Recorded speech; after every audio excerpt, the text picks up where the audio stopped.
Вы когда-нибудь задумывались, какая колоссальная махина движется под вашими ногами, когда вы стоите на эскалаторе в глубоком метро? 300 человек на одной движущейся ленте. Это почти 30 тонн живого веса. И все это колоссальное давление сдерживает один единственный механизм – тормоз.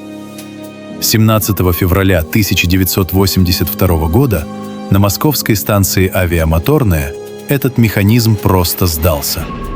Всего за несколько секунд эскалатор, забитый людьми, превратился в безумный аттракцион, несущийся в темноту на бешеной скорости.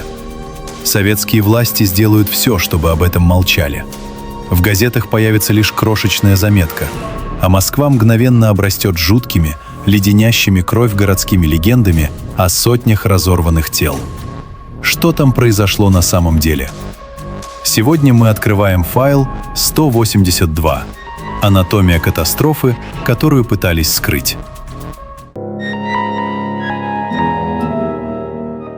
В 16:35 в машинном зале происходит первый сбой. Из-за скрытого конструктивного дефекта разрушается цепь, связывающая двигатель с основным валом эскалатора. Мотор мгновенно отключается. По идее, в этот же момент должен был сработать рабочий тормоз. Но тут в дело вмешивается чистая физика. Эскалатор полностью забит людьми. Под весом 30 тонн освобожденное от сцепления с двигателем полотно начинает под собственной тяжестью стремительно ускоряться. Оно едет вниз. Конструкторы предусмотрели такой сценарий. На этот случай у эскалатора был аварийный тормоз. Специальный датчик скорости должен был заметить, что лента движется быстрее нормы, и намертво заблокировать механизм. И вот здесь происходит фатальное совпадение, помноженное на халатность. Буквально за несколько месяцев до этого эскалаторы этой серии модернизировали. Мастера по обслуживанию настроили аварийный тормоз по новой инструкции, но допустили грубейшую ошибку в геометрии механизма. Когда лента понеслась вниз, аварийный тормоз попытался сработать, но из-за неправильной регулировки его электромагнит просто не достал до блокировочных дисков. Детали скрежетали, летели искры, но скорость продолжала расти. Тормоза полностью отказали. Скорость эскалатора превысила норму в 2,5 раза. Ступени мелькали с бешеной частотой. Люди наверху даже не сразу поняли, что происходит, а те, кто находился внизу, оказались перед лицом катастрофы. Лента на огромной скорости выбрасывала пассажиров на бетонную платформу. Люди падали друг на друга, образуя спрессованную живую стену. Возникла жуткая давка. И вот здесь рождается главный миф авиамоторной. Долгие годы в Москве шепотом рассказывали, что эскалатор начал затягивать людей под гребенку, перемалывая их гигантскими шестернями. На самом деле это не так. Механизм устроен так, что затянуть туда человека физически невозможно. Полотно просто уперлось бы в стальную плиту и деформировалось.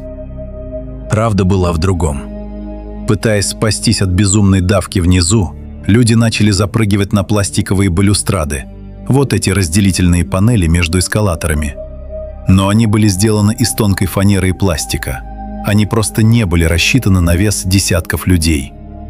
Панели с треском ломались, и люди падали сквозь них с 5-метровой высоты, прямо в темную пустоту машинного зала, на бетонный фундамент и вращающиеся валы соседних механизмов.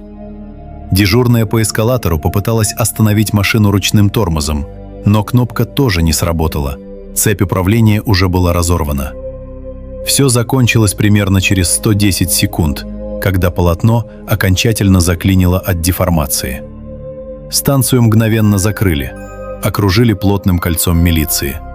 Рядовых москвичей разворачивали, пуская автобусы в обход. Советский Союз не любил говорить о внутренних трагедиях. По радио – ни слова. На телевидении – тишина. Лишь спустя 3 дня в газете «Вечерняя Москва» на самой последней полосе появится крошечный текст в несколько строк. Там будет сказано: на станции «Авиамоторная» произошел несчастный случай. Есть пострадавшие. ни цифр, ни причин.